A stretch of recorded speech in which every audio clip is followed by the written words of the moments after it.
me see, about 7:36? 1. 31? Okay. Anybody got any omissions or corrections to the minutes? Nope. And the minutes were done because I was just slammed by one of the senior work hour people, Sheriff Phil, and she did, I did the point, because I figured there's no way I'm gonna make her do the point. But she did all the rest of them, and she didn't run screaming, so she's gonna do tonight's also, because I was gonna have a hard time getting to them, so.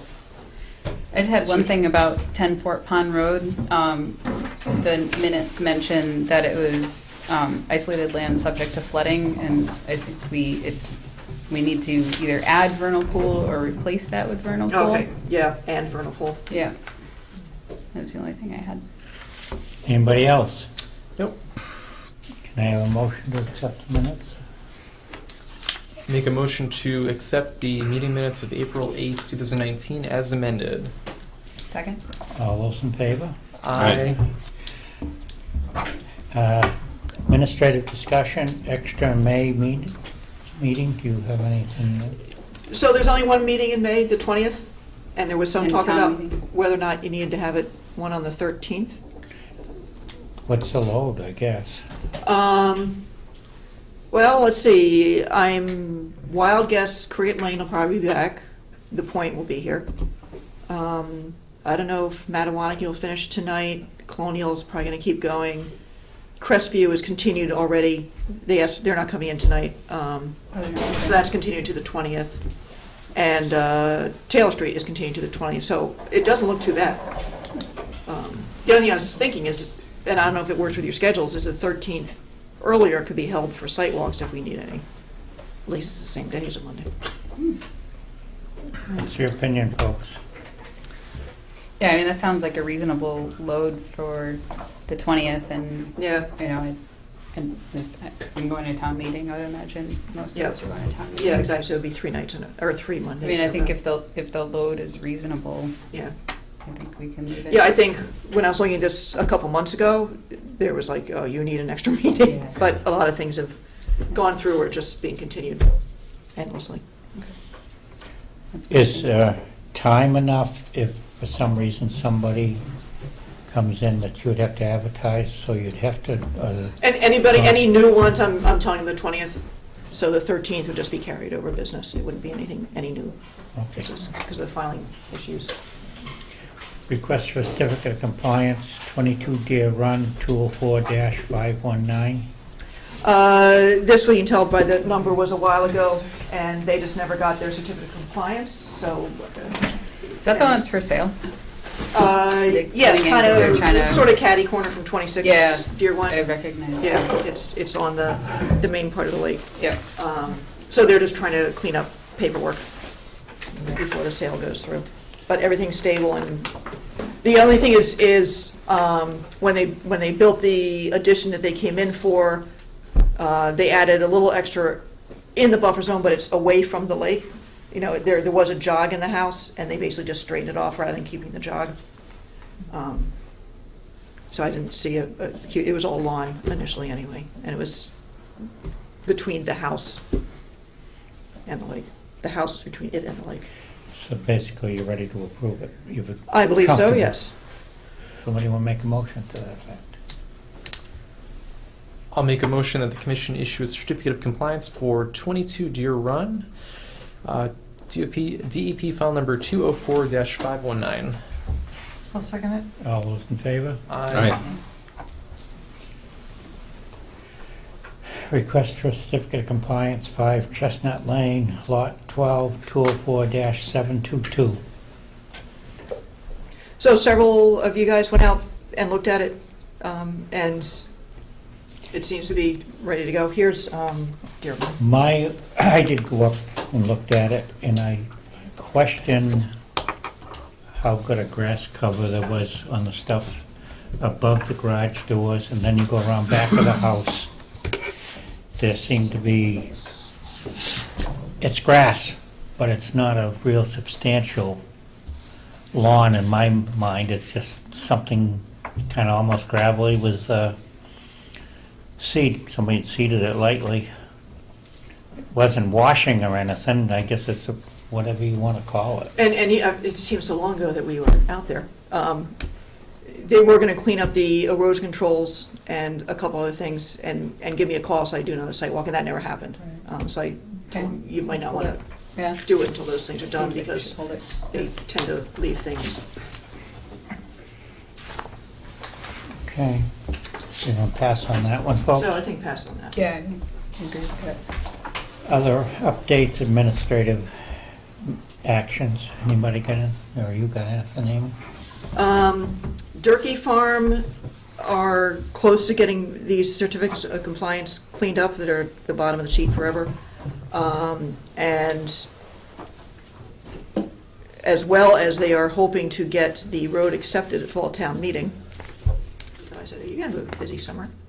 So I don't know if anybody wanted to do a site walk on the houses or the road for any of it, or if you just want me to do it and double check what's going on. I happened to drive through there today, and I found that the two ponds, there's one there, just as you go in, it's on your left-hand side at the intersection, that seemed to be holding water, and the one around on the back side was both, they were holding water too, which I thought they were supposed to leach off. Yeah, they said they basically need to rebuild, one is the one that's up near Foster Street, and that's been okay.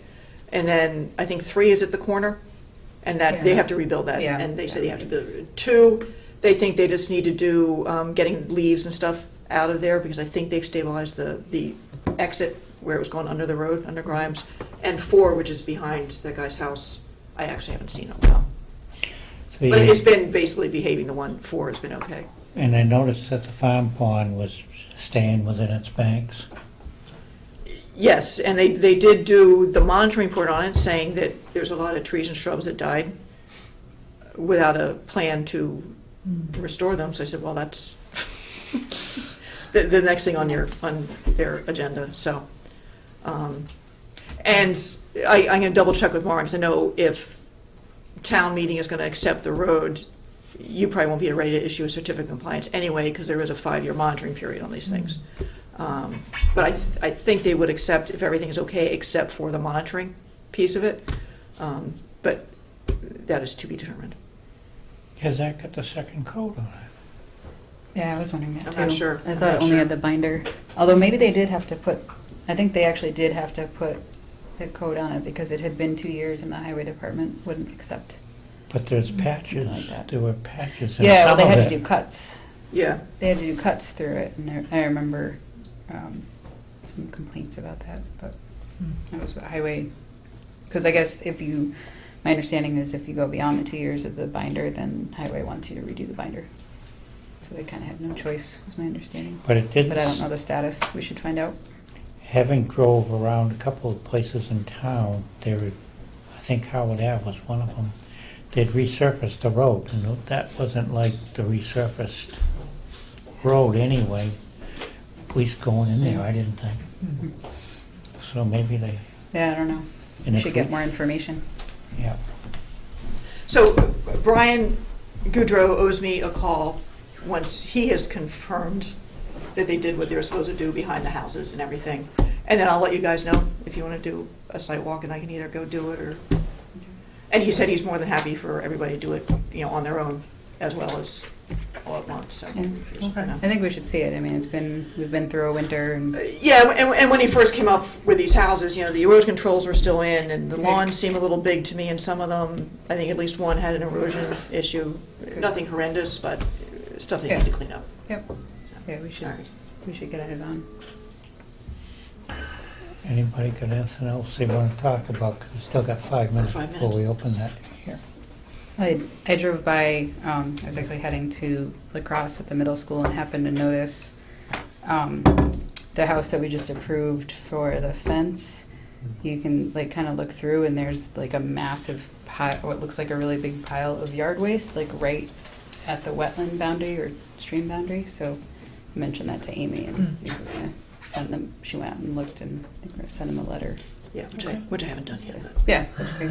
April's. That's something that Where's Was it this? thrown over the fence? Highland Lane. Oh, okay. Yeah, it's not the folks who were in last week. It was, Oh. I just happened to be driving by and was, curious, if work had started yet because the truck was in the backyard and I was like, wow, that's a lot of yard waste. But it wasn't, it was on like the other It's side. a lot of yard waste. It really is. No, it's an absolute ton of yard waste, like basically right at the wetlands.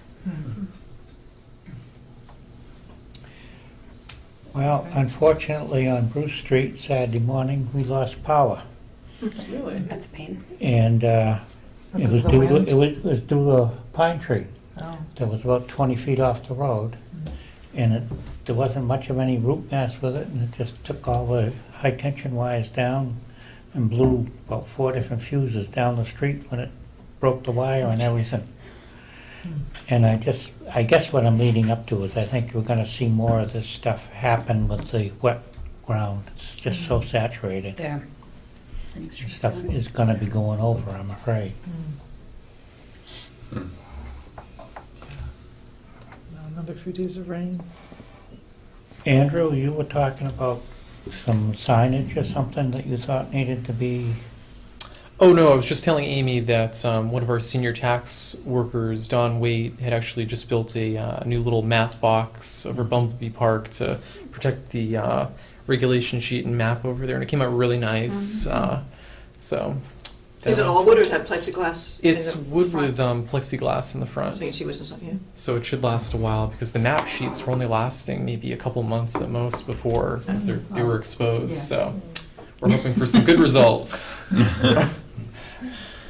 when Barbara Chapin was on, she had some metal plaque things made up with plexiglass on the front where you could put the paper behind it.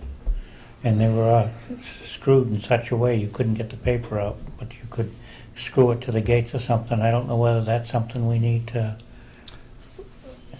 look into or something to, Yeah, there's, I mean, a lot of the kiosks now have the plexiglass Yeah. on them, but for separate signage, those can be pretty handy. Yeah, some properties like Mill Hill, the ones Yeah. that don't have kiosks, that would be really good. Yeah. You could get some of those.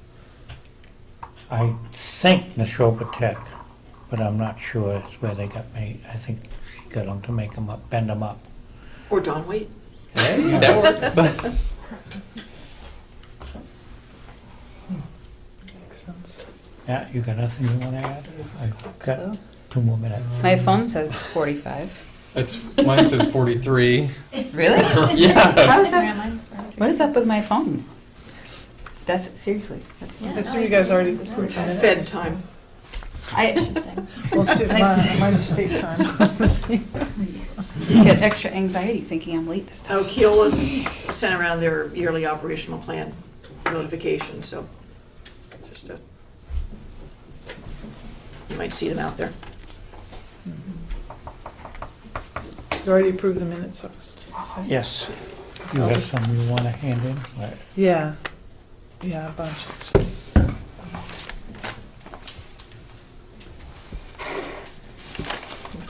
Yeah, I mentioned that I wasn't able to do the minutes for this. That so didn't sound one of like you. Yeah, The writing wasn't you. One of the senior workers did it, and I think They did a really nice job. She did a really nice job, and she's willing to do tonight as well. So if she can stand it, can she see me?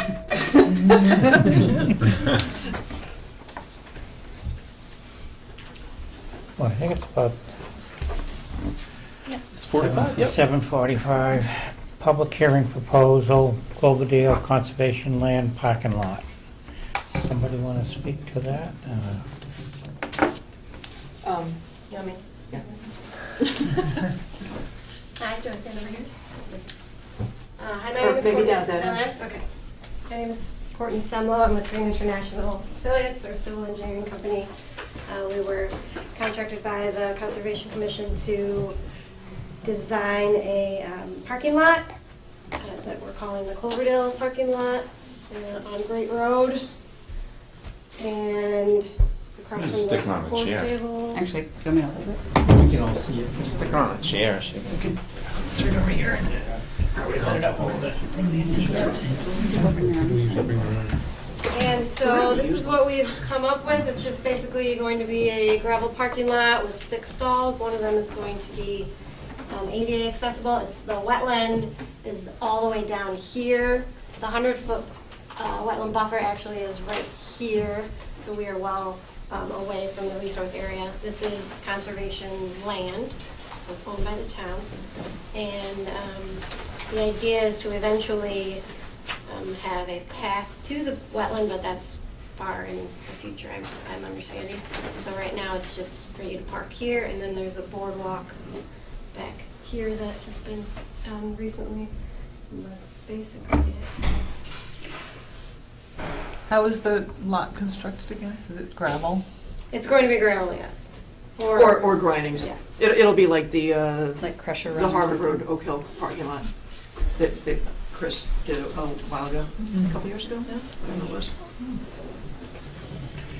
Is it gonna be so when they drive out of the parking lot that it'll be at grade for the road, so you have a period of time that you'd be at the same level as the Route 2A? So it goes down about like 4%, so it's not very steep. There is going to be a 15-foot asphalt apron before the gravel starts, so. Yeah, because right now there's that dip, Yeah. which makes it hard for a car to get up and over and going. So this takes the curse out of that as much as anything else, Mhm. accomplishing anything else. It won't be straight out. We would have to raise the whole parking lot quite a bit. No, but if the entrance or, yeah, the entrance or the, if you were driving out, you wouldn't have to try too hard to get out onto the road. No, I wouldn't. And how's the visibility for people coming in and out? Right now, there's just like this really short stone wall, and on this side, there's practically nothing. Over here, there's some trees around in this area, but there's quite a big distance between the actual edge of the pavement and the start of the lot, where there's not a lot of anything there. Is that four spaces plus a handicap? 5 spaces. Or 5 spaces plus handicap, okay. And what's edging, like, what, is there a bumper to stop cars from going beyond their spaces, or is it just? Currently, we don't have anything, but if you wanted to add that, absolutely we could. Yeah, we had discussed that a little bit, that we might need it, but maybe not do it now, and even just a split rail or something might get Sarah double it. You may want to make sure that there's room or ability to take the split rail fence down if you need to get a mower or something in there for some reason. But Yeah. there's plenty of room for stuff to get in there. Yeah. I think it would be, maybe it'd be good if there's, you know. Yeah, especially so people don't just overflow keep or- driving straight Yeah. or back up on it. Right, I could see it, you know. We don't wanna like make a mud pit or something next to Right. the parking area. How wide is the entrance gonna be, do you know? It is 24 feet with So 50-foot radii. two cars going, passing one another should have plenty of room to go in and out. And the spaces are 9 by 17 and a half. We just kept with what we had done for the previous parking lot. Who's paying for it? Not us? I'm not answering that. Are we paying for this? I would suspect so, what's Yeah, our land? the Yeah. Oak Hill Fund. I would think if it's What's the- gravel, we need some What's sort the of cost? containment for it. Chris has looked at the plan, and, he says he doesn't need more to build it. The grindings, they're gonna be basically generating this summer as they're redoing it, and they can stockpile that here. So I forget now what Oak Hill costs, but I imagine it'd be the same, and one of the biggest costs was the traffic detail. I think Oak Hill was around 15,000. I think it's about 11. Is it 11? Yeah, I It think, was a lower figure than what we Oh yeah, because we had got estimated. yeah. yeah, because the town's doing it. Was there a traffic detail for Oak Hill? Oh, yeah. Yeah. Okay. Well, Yeah, I guess, yeah. It's Yeah. a tough spot. Those bills just kept coming. Yeah. No, it's important, so. Yep. Is there- Here because of the width of the space in front. We're not coming right off the road. I bet they need one, especially given the kind of traffic and speed out there. Yeah. State road. Yeah. I would think that the edge, because the materials tend to slough off if it's a ground or gravel or small fine material, maybe would it add a lot to the cost to put an edging of pavers all around? It wouldn't add a lot to the cost, but it would definitely add to At the least on cost. the downhill slope, That's edging. easily added. like just a like 2 inches high Mhm. edge. So I think the second plan that was circulated around had a grading plan, and so I know it'll dip, kind of in the same direction as the land does right now, more or less. The edges of the parking lot, are they going to be? It's hard to tell, like at grade with the rest of the land. That's what it seems like, Yes. with just a dip to the north. Mhm. Okay. So we're not going to have like I'm thinking about erosion of the gravel, for Right. example, like off the parking lot. There's a puddle that forms on the upside of where the entrance is, between the road and where you're parking. Is that gonna be accommodated? I've seen that wet when I've gone by. Is there gonna be some sort of drainage under the driveway entrance? Based on the grading that we have, I would have to look at where you say that puddle is, but according to the information we have and the site visit, it seems everything would just grade away from the road. And just continue to go across. Yes. Okay. You can go out there and you can show me that if you want. Anybody else got any questions or comments? Pretty simple. Oh, you don't have to take down any trees or anything. It's just No. it's already cleared. If I Yeah, recall. we're well aware from the trees that are on the side too. So do Anybody? you want to see a redesign with, I mean, it's at grade, so it's not like it's up on something that's gonna, the edge start collapsing. Although is Yeah. that the contours? The Yes, contour lines? yeah. So it is sloping slightly. Well, yeah, because so It's it's about- With the land. The driveway slopes a little bit steeper at about 4%, and then it flattens out to about 2%. Even less than, because the ADA spaces have to be less than 2%. So it's very flat. So maybe just on the northwest and the northeast side, have an edging of some sort. But is this very similar to the existing? on the left and right, you mean, or the? Yeah, like existing here. lots? Yeah. Yeah, there and there. Yeah. So have you seen? Have anyone seen anything of that nature in the existing parking lots on Conservation Lane? Any erosion or not really? No. No. Maybe that issue. Does anybody in the audience got any comments or questions? Just one, if it does look like there's a little bit of erosion, or then this may be sheet draining, but if we were to plant some daylilies or something along the edge, just to keep the stuff there, Yeah. would Yeah, that's that another make any option. sense?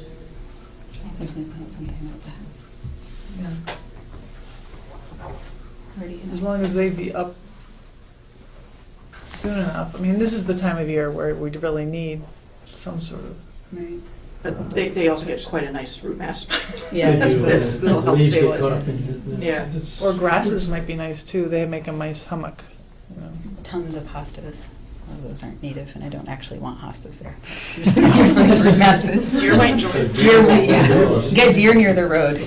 Perfect. Anybody else got any questions, Scratch that. comments? It's a good idea though. Maybe maybe Yeah. Betty Just could- something. Chuck DeCoste, 609 Newtown Road, I'm also member of the Board of Selectmen. So, a couple of questions. I came in a few minutes late, so as far as approval from the state, where are we at with that? The draft permit was submitted to accompany this, so it hasn't been submitted yet. So once the commission agrees to move ahead, it can be filed at that point.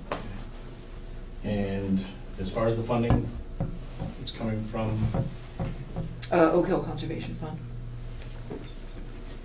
and you mentioned grindings from this summer, grindings of, As the highway department is doing any of their road maintenance, repaving stuff, so they'll have grindings. so asphalt grinding, is probably more of a question for the board than the admin. as far as grindings from roadways with a sensitive area, we're okay with? We're any kind well of out, yeah, I mean, we're well outside the wetland buffer, Okay. so I'm not too concerned. It's, you know, probably worth a second, second look. And so this would be somewhere between $11,000 and $15,000 from the Oak Hill Conservation Fund Most likely.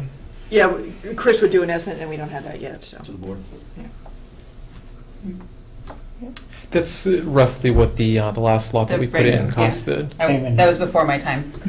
Came in, I think, around 11,000 for up to Oak Hill, and that came out really well. They had to, The guardrail as well, yeah.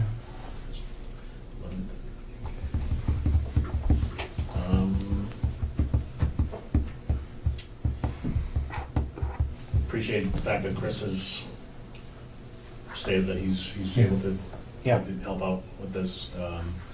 And my other concern, I mentioned it at the Board of Selectmen's meeting when we had a joint meeting where we discussed this, is safety, pulling out of there.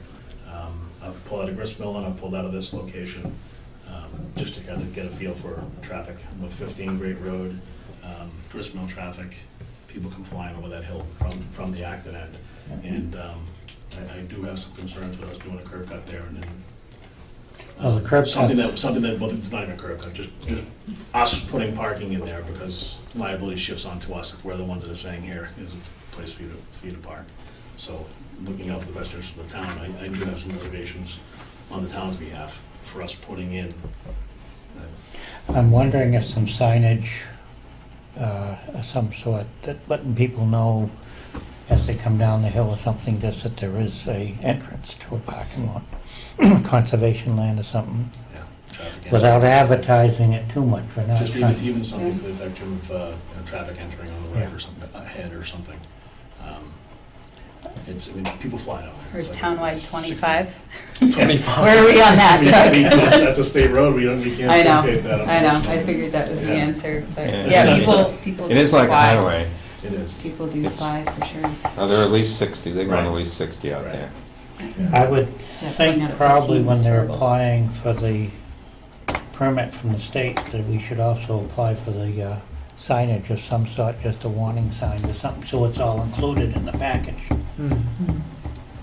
I would hope that would be something that we would do. I know they're not gonna put a turning lane in. Well, it's taken us 12 years to get any kind of signalization down at the high school, so yeah. I'm going to reserve any further comments at this point. Thank you. So, Are there any other comments, questions from the audience? My only thought on visibility is the visibility there for people coming out is superb. When you're looking a long, long distance of a straight exposed road, sometimes rising up, and you can see. I think that was one of my reasons for wanting the kind of level. I think by the time you're up Right, there, You're not trying to climb up, you can be Yeah. flat and, I think you will be. yeah. I think that's, you talk about puddling right there, right as you come out of the parking area. Yeah, You kind of go down and up again to get onto the road. yeah. I think it's more, at least for a short distance, at least a couple car lengths to be up on the same level as the road, so you're Because not, as people are accelerating to get out of that gravel, Yeah. they're going to be kicking up the gravel. Spinning. But didn't she Oh, yeah. mention a I'm spun out there. 15-foot paved part to this? yeah. Is that correct? Mhm. Yeah, so the There's apron, an will- apron. the apron will be paved, so that's, That helps. So extend it maybe? and Would you want it longer, graded so better. you're on pavement? Sounds like a good. I mean, how much is it to just pave this? It'd be a lot. Oh, the whole lot? Yeah, Oh, a lot, yeah. And then you're really talking about stormwater management needs too, because it won't be Yep, it'll run- impervious yeah. anymore. no, that's true, it'll run off, impervious is certainly And preferable. maintenance. Yes. Somebody will make a motion to approve this. If there are no other comments or questions, I'll make a motion that we close the public hearing and issue, I guess we don't Nothing. issue Yeah. anything. Approve the parking lot design as proposed by Green International. With the addition of maybe plantings on the slope side, or the side that's sloped down toward downhill. The northwest. Just yeah, plantings, whatever. no more pavers anymore? Northwest So both, side, down there, yes. Like kind that. of a U-shape? Yes. Just plantings? Vegetative not plantings, sounded like that was a good Maybe idea. where the walk goes through, maybe we could put something on both sides or something. pavers? Yeah, well, you want to leave a space for people to be able to walk down to the Yeah. walk then? Sure. Yeah, and especially since we have, the idea, looking forward is to have it accessible, and we have accessible parking, making sure that whatever the access point is large enough, to just be consistent with that, so when we're, at the next stage, to be able to connect it, it'll work. Wait a second, so you're coming, on that side, you're in Acton, and you're coming to Littleton, and the parking lot's on the right? Yeah. Yes. So why is north going that way? Why is north pointing back towards Acton? Well, that's where 495 north goes. It doesn't look When right to you me. go to the end of 119. 195 was your... The other direction. Is it in the other- Yeah, this one. Yeah, north is up. This, towards the you. orientation's incorrect. Yeah, you're absolutely right. Yeah, Oh, nice catch, Matt.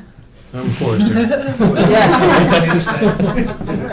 No, yeah, you're right, north is going this way. And then the other addition that we talked about was like split rail fencing or something to prevent people from like driving off the edge or like Right. parking off the edge, so we don't destroy the lot and, the adjacent plantings. We should try to figure out something native if we can, or pollinator friendly, or something consistent with our mission. Right. a rain garden. The rain garden, actually. It's The an interesting- demonstration garden. Just be cognizant of if you plan on clearing this in the winter. Yeah. Yeah. Right. So if you wanted us to add split rail Oh. fencing, it would just be over here for the parking, correct? That's right. Right. Mhm. Yeah. Yeah, to keep cars off so you could plow the other direction. Oak Hill, we don't plow during the wintertime. Yeah. We- You tear it up. Oh, we just don't bother with, Yeah. people drive in it anyway. most of our lots we don't Yeah. plow.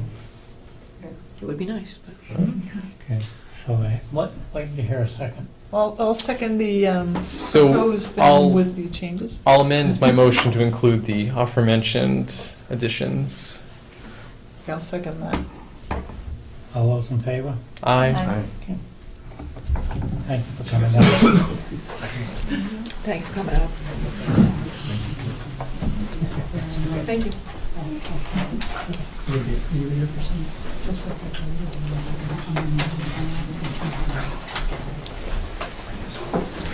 Public hearing, notice of intent, 10 Cricket Lane, U463C, Mass DOT, packet number of 204-8 something, construction of a new single-family house driveway, well, and associated grading within 100 feet buffer zone and riverfront. Anybody want to speak to that? Sure. I'll use this same easel.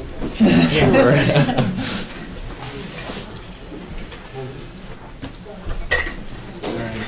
Well, good evening. My name is Dan Wolf from David Ross Associates. I was just thinking as I was sitting there, it's been a number of years since I've been to this commission, so. Introducing to you this property on Cricket Lane. Cricket Lane comes off of, now I'm gonna forget the name of the road. Spec Pond comes in here, and there's a common driveway that comes off of this, serving two houses in the back here, as well as a house on either side. This lot was created a short time ago by the previous landowner and sold to my clients, George and Diana Paradise. We're here tonight to propose the construction of a single-family home here. Actually, I noticed just before I came here tonight, I just want to point it out to you, the lot line starts here. So the property that we're talking about is this shape here, comes back. I took a glance at it myself and thought that this might be part of it, but that's not the case. So the lot line is right here. Proposing the single-family house, fairly short driveway coming in here. The wetlands that we're looking at are here.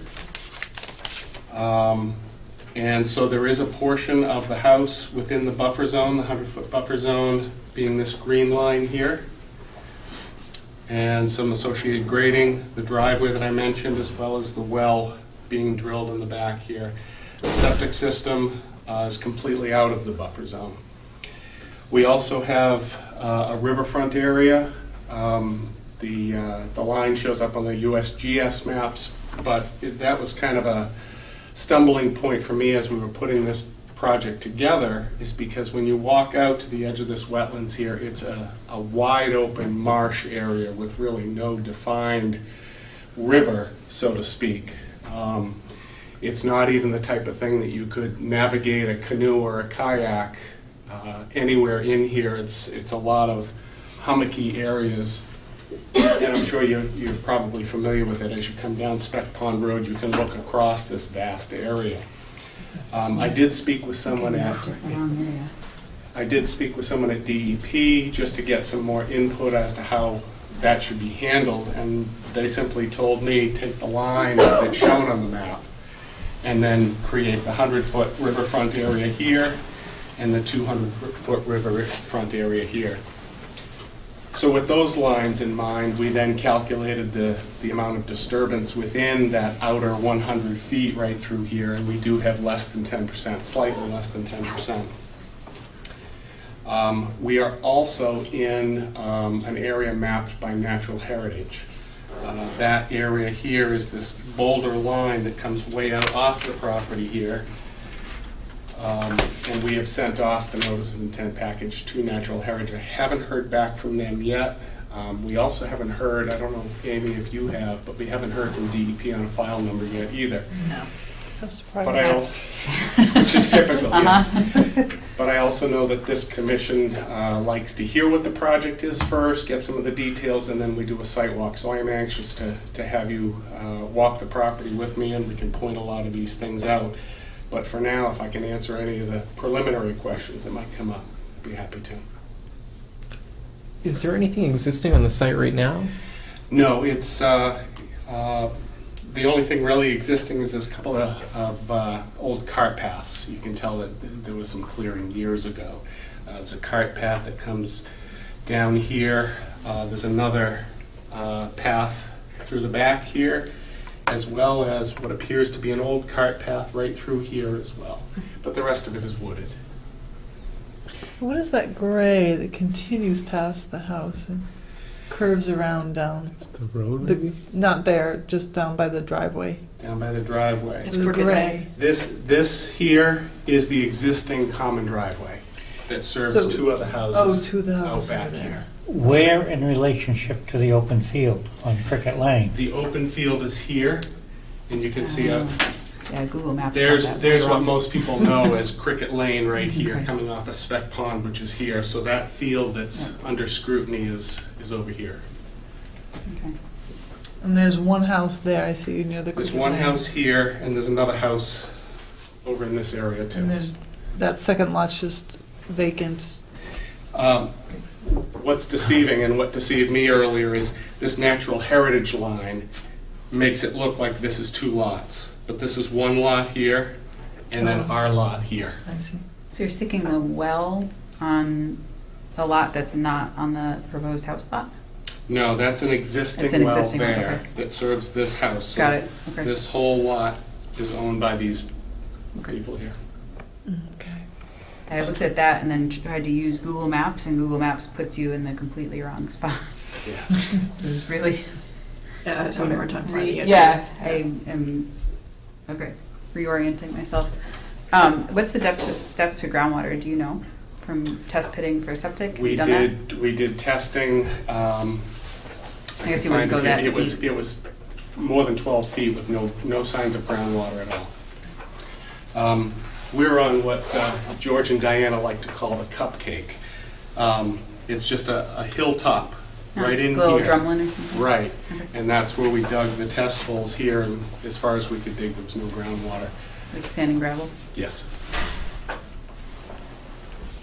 One item I left out, in accordance with your bylaw, is that when we have over 1,000 square feet of impervious area, which would be the rooftop as well as the driveway here, we are also going to submit, and I chose to do this purposefully after we had this first meeting, if there was any comments that required any changes. Now that I have potential changes, I was going to do the drainage calculations to adequately or more accurately size these two dry well areas.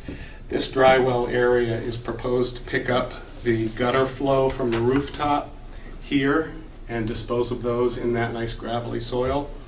And then this driveway area is also going to be deposited in this dry well here.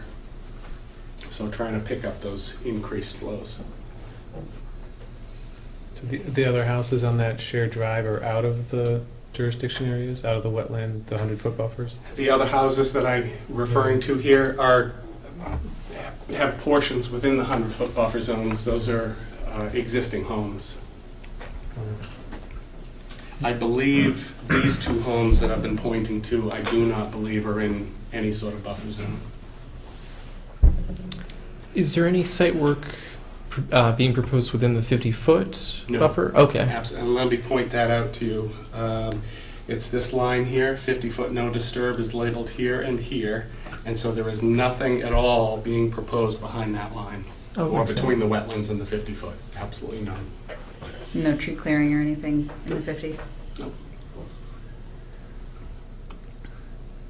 And where's the debris from the well going to be placed? What I've proposed here is just a little slurry pit, something that as the well is being drilled, I guess they periodically will slough out some of the tailings, and that is that pit is detailed on sheet 2, which was included, and that pit will contain that and allow the water to infiltrate back in, so that we're not having all that slurry leach right down or run right down into the Right. wetland area. Okay. So that's part of the preparation for getting the well drilling rig in there. How about other, other soil removal for the foundation and stuff like that? Where are they going? No, the soil that would be removed as part of laying in the house here is going to be used on this side to level off the driveway area. And we've got a terraced retaining wall followed by another retaining wall, and we're proposing plantings within that middle terrace area just to dress that off. Do you have drainage from your retaining wall? And is that going to drain into the 50? What I'm imagining is just boulder walls, so that they're just any water that gets in behind those is just coming out between the boulders. There's no like a point source of Yep. a pipe coming out. Okay. Have you been to Board of Health? We are meeting, we've submitted the septic plan to the Board of Health. I've gotten no negative comments from that, and we are meeting with the Board of Health here tomorrow night to discuss 2 variances. And those variants have to do with the offset from the well to the septic system itself and the well to the wetlands. Oh, yeah, your well's down gradient of your septic. Actually, it's just on the other side of that Divide. hilltop. But aren't you leveling off the hilltop? To some degree, yes. The well is down at, that's an 84 contour there, and the system here is down at about 90. So yeah, the system is a little higher, but it's more than the 100 feet required to be away. What was natural heritage? What did it list? Like the It species? didn't What tell did me what it was, no. Although we could probably ask Natural Heritage once they get back to us that they've reviewed it. Okay. I usually find that they're not very forthcoming with that sometimes, so Oh. I don't know what it is we're dealing They with. don't like people to know. Yeah, which is Oh, because then strange. people go out and try to find it sometimes, so it's. Yeah. The last time I asked, I was very disappointed. Well, maybe I shouldn't say this to a commission, but the whole hubbub to the project I was doing in Shrewsbury, it turns out it was an endangered moth. I thought, a moth, all this fuss for a moth, but hey, things get endangered, so it just surprised me that it was, On there. I was expecting turtle or salamander. It's interesting. And on Earth Day, there are unintended consequences of letting something as simple as an insect, Mhm. go extinct. Just have to timely comment. Stick that plug there Yes. for, it does matter. But I get it, but it does matter.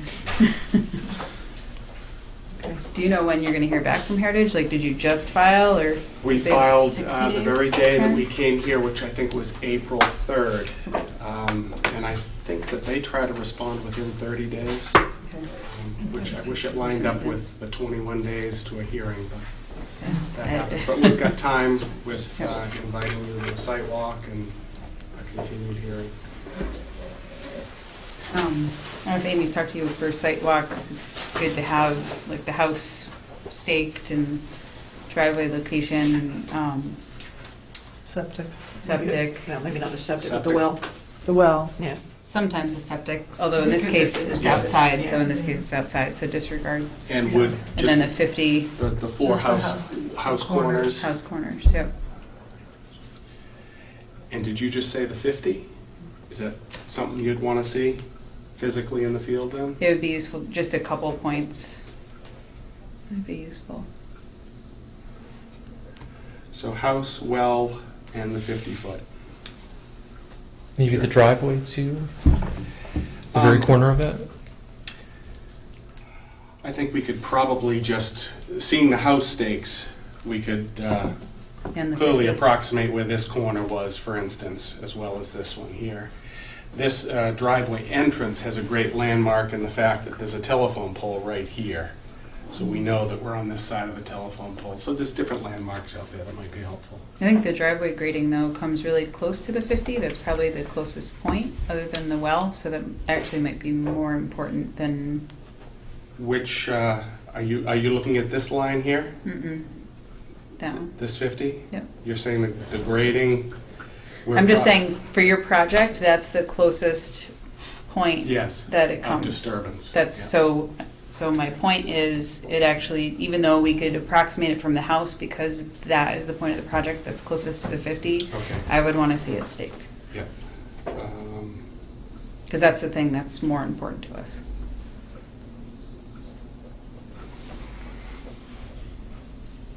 Sure. Okay. Want to set time for a site visit?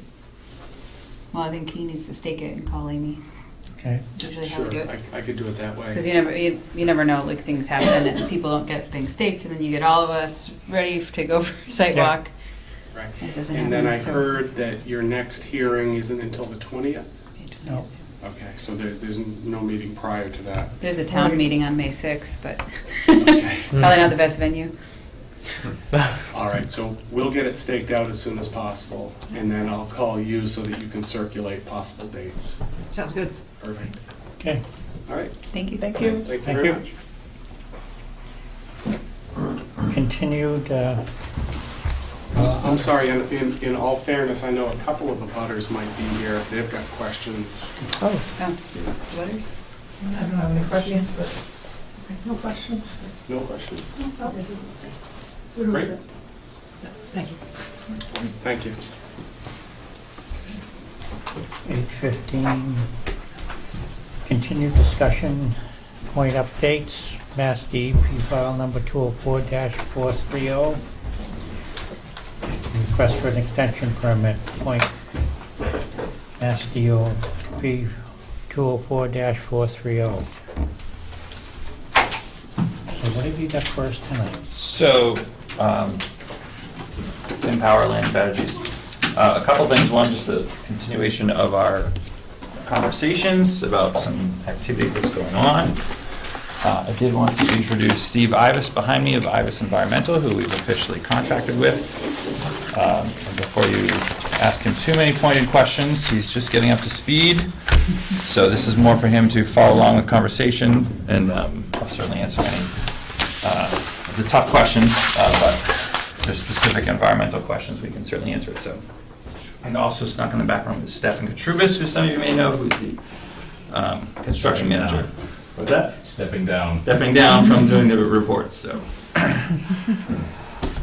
So, one, we have presented sort of a more abbreviated version of a monitoring report for the past few months of reports we had missed. We had emailed this to Amy just earlier today. I just want to officially present updated monitoring report for about the past year or so that's broken up by the quarters that we would have had reports with rainfall data. If anyone would like to see it, maybe you can have a hard copy. Is this the only copy you have, or? This is the only copy I have now. Somebody ran out of ink at the So office. let's just make sure I get it back. For one, and then the couple other things I'll just go over. I think we've sort of narrowed down and focused on work that's sort of starting out this spring and this summer. I've sort of summarized that in an overall work plan that I can pass out to everybody with a general schedule of where things are headed. So I'm going to kind of split these. These are all the same. If anyone would like to look at them, sort of follow along. So the two biggest pieces of activity that are going to start in the spring, as you know, are the treatment plant expansion, and then there's an export of soil material up on the building K pad. You need one, Amy? I got one. We are going to start off shortly in the spring, just updating perimeter controls, as I mentioned. Silt fence, hay bales, restoring what's been sort of damaged and deteriorated over the winter will be step one. First, not sure which one's going to go first, the wastewater treatment facility or the soil export, but I'll start with the treatment facility. Updated plan sort of to present for the record of what we're doing. I did have an opportunity to meet with Amy quickly just to talk about the dewatering and some other aspects of this that may happen. So on this plan that we're presenting, we're showing 2 stockpile locations just to identify, because we'll be bringing some material. The dewatering we've approached as kind of a plan A, B, and C. We're not entirely sure what we're going to get for dewatering. I expect to have some. So plan A will be, if it's small amounts, we'll pump out of the work site onto the established pad with the bag at the end of that. But I think very quickly what we may try to do is tie that directly into the catch basins, and then there's an existing structure which is actually a water quality unit, like a storm scepter. Not sure it's actually a storm scepter, but one of those. So we'll use that as a dewatering point. I think because this is not, it's going to be a sump, we expect the water to be clean after maybe an initial startup. It'll start to run clean as they dewater. So I don't think that sediment will be the problem. If it becomes a problem, we'll take some additional steps to hold it back. If it's going through your storm scepter, it'll clog that first before it discharges anything, right? Correct. It is pretty So that fine. would be a pretty obvious problem. Yes, and for I your think infrastructure. yeah. So it's a and I think this, we'll monitor this regularly as we do it. The good news as far as Regularly? this, I think every day as they're out there and whatnot, Right. and we Sure. will have during this active schedule I'm about to describe to you, we'll have Steve there probably more often than once a month, but as needed when they're doing the work. When they dig the tanks, what they're planning to do, because with all this series of tanks that's here next to the building, they're going to remove the first 4 feet of material where all of the tanks are, which is some of our silty material. Then they're going to start in the back, and they're going to dig down deep for them to install 1 tank at a time, and they'll backfill back up to that 4 feet. Once they do that, the reason they stop at 4 feet is then they have to plumb them all together with piping and electrical wire and whatnot. So the deep excavations and putting these tanks in, they expect to take 1 to 2 weeks of time. That will be sort of a deep excavation where we might have more problems with dewatering, but that'll be 1 hole at a time as they go. After that, they'll be backfilled with clean material. They're not going to put back the silty material we have. They're going to bring in clean fill to backfill so they can get compactions and whatnot. And then as they plumb everything up, that hole may be open for around 2 months, they told me was the expected timeline to connect everything that's there. So the bad news being that it's going to be a hole open for 2 months. The good news being is that it won't be our silty material that is seeing runoff. It will be fully enclosed, so it's kind of creating its own sediment pond. So if they're not there actively working, it's going to have 4 feet of of storage minus the tanks around it for stormwater, and a little bit more controlled. So I think there's some benefits there. You said that excavation's just around the floor? And I kind of am not following what part's staying open Yeah. So this, after the tanks are in. like this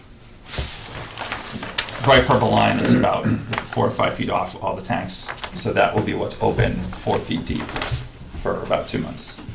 So the tanks will be in it and the Correct, surrounding and they'll be area- sticking up out of the ground. So you would go in and probably about, the height of the table, maybe a little deeper, you'll see the tanks sticking up, and they'll be walking around, in and around the tanks and connecting in all their pipes and whatnot.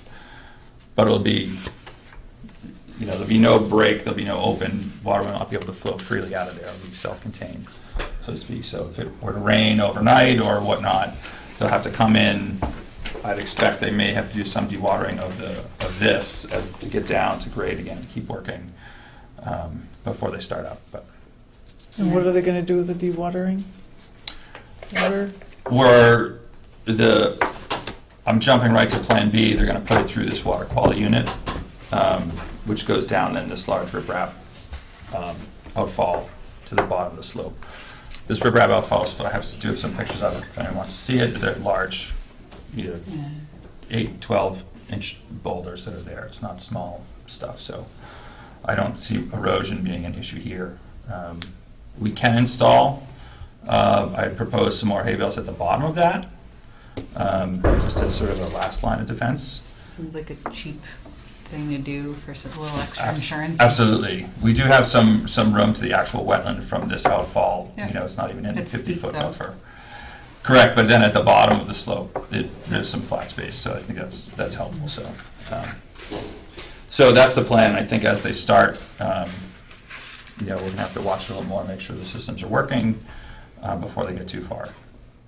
Are you gonna have like fencing around I would assume the open pit from a public safety standpoint? I guess I would have to defer to my construction manager. We would need It some kind seems of, like- just orange safety fencing or. Just orange safety fence, construction fencing. And are there sensitive species that are gonna fall in here? We do have our turtle fence, so I don't think the turtles will hopefully be steered away. That was sort of the intent of the turtles coming up, they'll be steered that way. Other stuff that's there that we have around, I know there's deer or whatnot, I don't know, perhaps they can build a ramp in and out so that they can eventually find their way out. I'm sure that humans doing work in there would appreciate it, some kind of ramp up and down as well, so. Yeah. But that's an excellent You're gonna point, have a so. trench box to stabilize the slope that's open for 4 months? So because it's not really a trench, Well, it's not a trench, but like a yeah, I imagine a they'll. slope stabilization equivalent.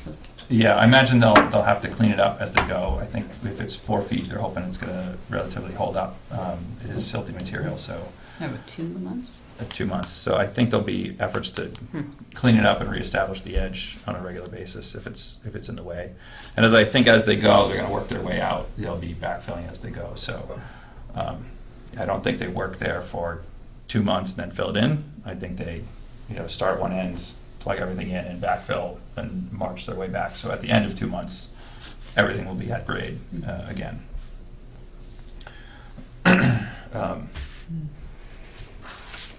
I've added some notes about dewatering and talking with Conservation Commission and where they can and can't do things for this process. So I thought you were saying that it wasn't as silty in that area as where O'Neill's is.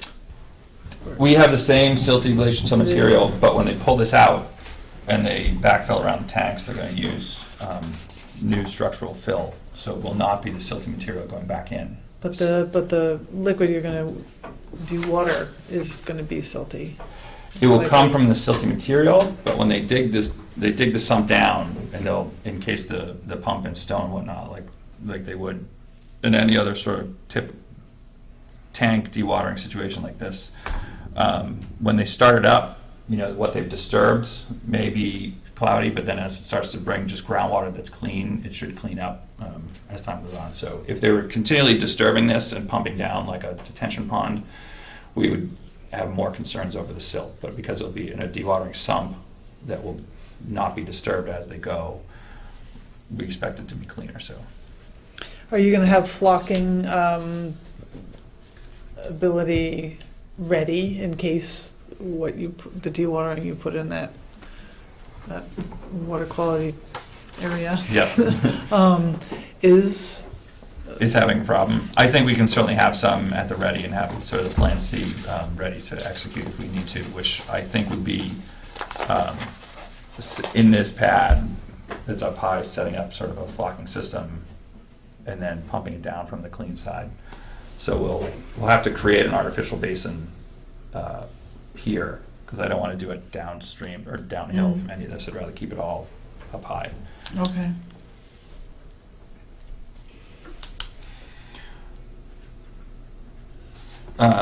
So that's this piece. I'll move on. I'm happy to do more questions if needed. The only other part with the export, there was a question I couldn't clearly answer the last time. This is up on the building K pad, where they'll be looking to take about 12,000 yards of material out. And I was told that they expect it to only take about 2 weeks to do. They're going to do it as quickly as they can, weather permitting, obviously. They're familiar with the material. They don't want to move it when it's wet, so they won't be here if it's pouring rain. So we'll just have to make sure everything is stabilized in that time before doing it. We've added just some notes for silt sacks in the catch basins that are downstream, the tracking pads and whatnot as they go. And like I mentioned before, they're trying to keep all this activity outside of the buffer zone. It is all within developed areas. When this is all established for erosion controls and whatnot and set up, we'll have Amy or whomever come out and take a look and sort of bless it all before they really start the earthwork effort that's there. The other two pending items, I'm not going to go into much detail, sort of presented on my work plan here, but they consist of cleaning out Basin 3. We prefer to do that in the midsummer when it's a lot drier. Which one's Basin 3 again? Basin 3. Oh, that was another one with 2%. It's the one you reduction. pass on the way up to O'Neill's. Okay. Yeah, it's off in the woods, so you can't really see Okay. it. So it's the highest surface basin we have. Okay. Over here. Is that the one you mentioned in the report needs to be cleaned out because it was 2%, Yes. 2% less? Okay. Yes, so they had, and this has been seeing some, during O'Neill's construction and whatnot, they had seen some construction sediment. It was sort of used as a second line of defense after what we had for sediment control of Building M. That would overflow down into a swale and then into Basin 3.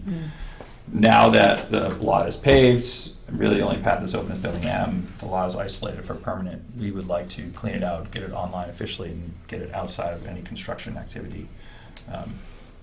So we don't have to worry about adding more sediment, because I think we're seeing more sediment being resuspended than new stuff coming in when it happens. So, but my suggestion is that this is on the docket for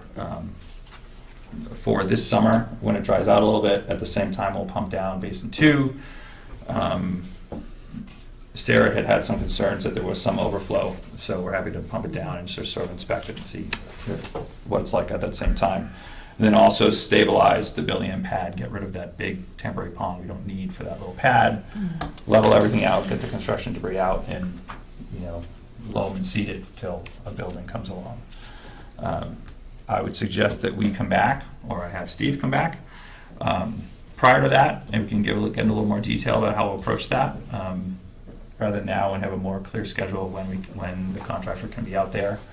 We don't want to go disturb that until we have to. So, and then the last piece is the building. We're hoping to get Building J pad similarly cleared and leveled for future building.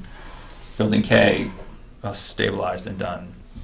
So in theory, all our building pads and perimeter slope work is done, stabilized, and complete. So the next time we come back to you, it will just be there's a building to put on the pad that's ready for it, and really no work in the buffer zone, if you will. after this year, maybe into next year, just for final stabilization. But that's what our goal is, and that's sort of what this work plan outlines. We did submit a request to extend it again, mostly because we are coming up on the 1 month notice period. We'd love the opportunity to extend it as quickly as we can, and we can get to work on all this. Did you find your groundwater discharge permit? I did. We had it. I sent it to. You sent it to? Oh, yeah, I Amy, didn't forward it on. I Okay. forgot, yeah. All right, no worries. If you have any specific questions, I'm happy to answer it, because I have I didn't see a lot of it is. There's not much. It was more like how deep groundwater was, and you would have needed to. The permit doesn't even say Tell that. information. It doesn't. The It's interesting. hydrogeo study Yep. gets into all that detail that we did. I'm happy to send that too. That's a much bigger document, but Okay. the permit itself talks about discharge limits and quality of what's coming out of the treatment plant more than anything else. So it says how deep it is. Okay. Groundwater and whatnot. I certainly don't want to use any of that system for any construction, anything. Keep them completely separate, for sure. And sorry, the biggest Marty. drainage pipe. On Building C, yes. Oh. Thank you for the reminder, thank you. So that pipe is actually a drain pipe for the fire protection system. And when we have new tenants move in, they have to drain the fire protection system if they're making modifications. So I forget which tenant was doing that work that needed to do that. Zuby Dental did expansion. They had drainage system. So they had to drain the system and do some work. So that is a because it sits in the pipe. It's potable water that sits in the fire protection pipe and doesn't move, so it just, For how long? it sits there till it's drained or till a fire sets Right. off the sprinkler, Okay. but they're, Any old cast iron pipe, if you replace a water main in the street, when you open it up from water sitting. Yeah, in you it, get, they- sure, you can yeah. get some sediment. I just was No, it's thinking that not. this is a new system, It's so I not was sediment, it's from the confused. inside of the pipe. Right. Wouldn't it be rusty Usually- colored? Yeah, that's my. no, I that's the think, st- I think even because it's That's why a I'm new pipe, confused. it's like picked up any, And it's just. cast iron. It's cast It's a iron. cast iron. Yeah, correct, so, but it I is, didn't I know it was guess. cast iron, so yeah. I can envision that, Yeah. but. You think it would be orange? Yeah, and so this is a, it's not a regular thing. It's if there's tenants come online, once everything is built out, which hopefully will be soon. Isn't that Once every 10 something out years. of theory should be done once every year or so you have the sprinklers go off so you don't destroy the inside of the buildings when the... Jeez. with the black stuff. Well, there's something else destroying the buildings if, at the same time, if that goes off. But do they ever drain them down just as a standard practice? No. Or- No. So, but So you're requesting your extensions? we are requesting an extension. We did request a full 3-year extension, just because we were hoping to be done at the end of this extension. And then it's our hope that we can start to close out these permits with certificate of compliance, even lot by lot, in the near future. And then once these lots in the back are done, close it all out. And then we'll have to, if we don't get a building up inside that time, then we'll come before you and refile for the pads that are there. Do you have any recommendations? It's really up to you guys. Sarah suggested that we do not do a full 3 years. She was actually requesting that we carry it on to the next meeting. And when you can give us any additional updates, Well, it expires May 20th, which is the next meeting. that's the meeting. Does that put it out beyond the Just 8 weeks? Yeah, That is the right, 8 that's weeks, the is 8 May weeks. 20th. I guess I've given this a decent amount of thought, and some concerns I have are, there have been other, like, large projects that we have, had them, come up to the new regulations. So I have concerns surrounding being consistent with projects. I also have concerns with, they're in the middle of construction and, trying to close out one and issue certificates of compliance in order for another one to be issued. I don't know if, Amy, do you have any, like, feedback on how messy that might be or labor intensive for you? I'm not quite sure. Well, it was more complicated by the hotel in one sense, because there was actually an amendment kind of proposed in there. So Is that approved by planning? No, it was No, that did go with withdrawn Conscom. completely. Okay. It's not on the books at all. So this is all we're talking about right Yeah. now. I also, having, a portion of your project not owned by you any longer, Mhm. I also, I kind of am going back and forth. I see that as a stopping point. I don't feel as though, the Market Basket folks should be covered under your notice of intent any longer because their portions are built, including the pad. Mhm. So those are, I'm leaning towards either a very short extension or renewing. Well, didn't you say that the modification of the treatment plant was proposed under the previous? Correct. So we did the original order of conditions we amended when we came on the scene, so to speak. And then as we progressed with design, we came back and did a modification which showed 3 phases of this plant going in. And then fast forward to now, we're putting the 2 phases into one, so to speak, so there'll just be one set of new tanks. So that part, in my mind, is approved work. Right. And this conversation is really just geared towards we're starting this work and this construction controls and make sure we do our due diligence. Right. But not new, especially not if you take it in context with the whole project, the amount of difference in this amount of work. I don't think, we certainly don't want to have to refile because if these are closed, this is a very large impact on financing and things we have in place on the project. So it becomes burdensome. I have absolutely no problem if we complete the pads per the original permit and we don't build the building and we have to come back, that we then talk about the newer standards, even as we move forward with this, that we talk about it and be respectful of those. But because of, we had the permits in place, we got a certain amount of financing based on those lots, that has suddenly gone away because we don't have it permitted. So that's a big impact. And if there's one more 3-year extension and that's it, then that's fine. But our goal is to make sure this is all done so this is not a problem for us or the commission in the future. So your financing is tied to, so if you lose your permit, so to speak, there's a financing impact? Is that what you're saying? There is, and I'm not sure I'll describe it correctly, but the permits we have allow for so much building to be built here. And so, in a very basic term, if you have a value of a property and you have 20% value, you get 80%, like the 80-20 loan, typical house situation. If all of a sudden this building is cut by 50%, we've lost that ability, and I'm not quite sure how the banks react. It's about going to be above my pay grade, but of what's there. So I also think that filing new notice of intents for work that we have approved seems like creating more work for plans we already have. Again, I think we're happy to keep the conversation open with the commission. I think in this round, we heard the commission loud and clear that we had been not enough communication, so that was sort of the purpose of hiring Steve to be here. A monitoring report Yep. that spans 2 years. Yep. 2 years of missed quarterlies. Yep. I mean, I think it's part of the loud and clear. Yep. Approximately what date, September, that will be completed by? Which are you pointing at? The tanks and stuff you wanted to put in? This would be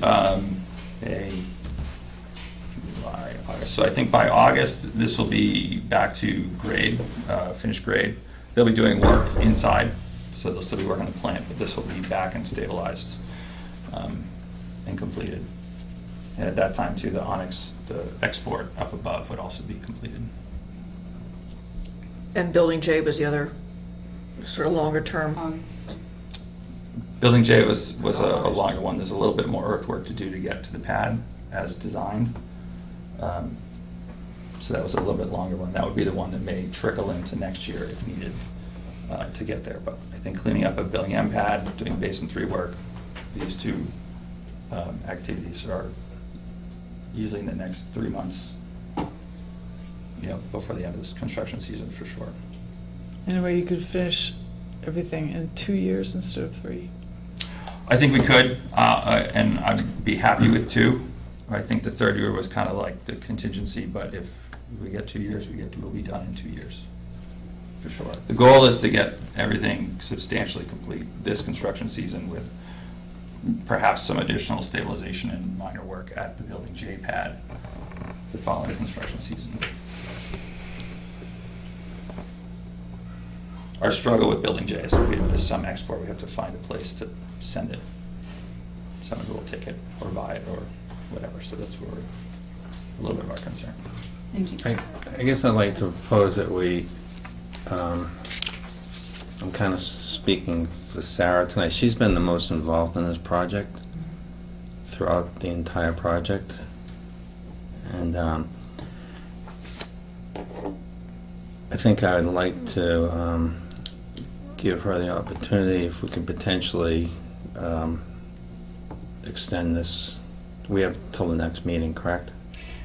They would have to start putting their package together now. But maybe we could extend it another 6 weeks, 6 or 8 weeks beyond the 20th. I wouldn't have a problem with the 1st of September. So we're not, some things coming up. If we play it too close and meetings get canceled or something, which could happen. Right. And we didn't, Miss a quorum or something. yeah, that could happen. And rainy weather could screw this whole thing up, could push it way out, but if you at least got them through the end of the summer or the September 1st or something, at least there, and then scrutinize it again. I'm also happy to come if the extension's granted tonight, whenever. I'm still happy to come at the next meeting with Steve and finish these conversations so the commission's happy. I don't want to say we'll get our extension and then see you in September. This is probably the worst case scenario. So happy to put myself on the agenda now and just come back until all the questions are answered and everyone's comfortable. But I can see vacations and stuff coming up. Yeah. No, I know, but I think I don't think we've had to cancel the quorum since I've been around, which has been Oh, 2 yeah. years. I personally don't think it's any harm till September, and then we, It sounds like the applicant doesn't want to extend to September, is that right? You'd rather wait and I will get the take, because of the folks work or we something? have Yeah. coming, I will take whatever we will get, because we're honestly very nervous that it's going to turn into something different. We think that the permit being extended until we're done in this schedule is what we would like. But if September's it, that at least gets us through this critical period. I guess I would, so we have, a lot of different components of the project, open, obviously no certificate of compliance. I don't want to get into a position where, we have a conversation and decide for whatever reason that we need to, do a renewal versus an extension, and they're like in the absolute middle of opening up these sites. I would rather see we just make a decision, in the next meeting, the next meeting or two, and extend this like a month, and then, so at least they don't have to start their application now, so it doesn't create more work for them right now. And have the conversation at our, make a decision at our next meeting. I think we need more information about the level of effort that it would be on Amy. I think that's a piece of information we don't have. I think, that if, I want to look at that. You can also be groundwater heavy-handed with report. enforcement orders also, Yeah. if there's issues. the issue is Yeah. Sarah, I That's don't know true. when she's going north. Oh, yeah. To- No, that's fine. I'm It's saying not though, the I next- haven't It's not seen the the next, it discharge. wouldn't be, it's not the next meeting. or the, She isn't here tonight. well, she had Yeah. an emergency leak in her Yeah, but I'm house. just saying. Well, I think regardless, I don't think we are No, at a decision point is sort of my thought, and I don't want to kick it off to September and then drag these guys back in again. They're working all summer, they're not really sure. Critical decisions about construction are made based on they could lose their permit in September, so perhaps things go faster than they should because they think they're gonna possibly lose their permit. I mean, that's real pressure on a construction team, so perhaps work happens when it shouldn't, or But pushing the wouldn't they have envelope. the same So I'd concern rather make a in a month, in the discussion. middle of what they're doing? I would think the same pressure It's would be the there. start. But Jay. I think, don't know. I mean, I There's would more tend opening. to do it to September only because, actually partly because of that reason, that they would feel comfortable that maybe they could finish most critical work without having to come back in the middle of everything and ask again. I don't know, I would tend towards September myself as well. If we make a decision in May, we just have a decision and we move forward, and that's that. I mean, things happen, you know, your construction schedules are usually optimistic. There's always something always happens. You're not. Well, is Sarah coming, is she still gonna be away in September? potentially. Yes, Yeah. usually doesn't get back to the Yeah, 1st of October. So think maybe we that's need to not just make a useful either. decision. That's I right. think for them too, I think we should, you know, do a little more information gathering and make a decision sooner than later. Yeah, I tend to agree with that. You know, Okay. but give them enough time so that they don't have to start preparing a massive packet of paperwork, you know, to strike the balance there. But a September 1 deadline to get everything done in the summer that's a lot of Well, pressure. at least till that point, till we decide whether we want to extend it another few months, or we're gonna not at that point. Yeah. But I think, Well, because theoretically, by September 1, weather permitting, all these things will be hopefully over the hump of the worst of the construction impact. Right, hopefully. but they Especially won't the be treatment restored. plant. Right, exactly, but at least, you know, it seems to me that opening up the tank areas is probably the biggest potential impact, and they'll be beyond that by September 1st, weather permitting, weather permitting. and they're predicting a rainy scenario for the rest of this year. But if we really I'm want just, Trust the farmer. Thank you. Sarah to be here. I'm looking forward to the summer, thank you. in between the raindrops. So, I guess I'd ask, rather than wait till the very last moment of the next meeting, can we do the 8 weeks again, because the next meeting is in a month? So Right. we would have to, Right, at that next meeting again, have notice to extend again. right. But at least then we won't be, if something goes wrong and you say no, we won't be left the next day being out of compliance. That's reasonable. Okay. So Make a it's motion kind of to, their So thinking. is that to like the June 17th meeting? I don't have my schedule in front of me. June We'll at least 3rd? make it so it goes to a June meeting 3rd. anyway. June 17th would be about a little less than 8 weeks, but. And I think the goal would be that at the next meeting, we can resolve it all, but I'll have to have presented my request to extend it Right. by the next meeting. And I want to see the groundwater discharge permit. And actually, I'll take your hydrogeology study. I can read it. Sure. You need a long weekend to read it. Somebody better make a motion to. Make a What date, motion. Amy? June 17th? Okay. I'll make a motion to extend the permit for the Point, Mass DEP number 204430, until June 17th, as discussed. 2019. That's right, we have to clarify the year. Yes. Second. All those in favor? Aye. Okay. Do you say Okay. aye, Andrew? Yeah. You say- I was waiting if I heard enough ayes from us. Carl, did you say anything? Did I say anything? Did you say aye? Or no? I probably said aye. Yes. Okay. Well, did you call for those opposed? Either that or nodded. Hey, Thank do you want large satisfied copies? Or you want Yes, I do, CIP? please. Tell them that it's continued. Yeah, inside Jackie walk in.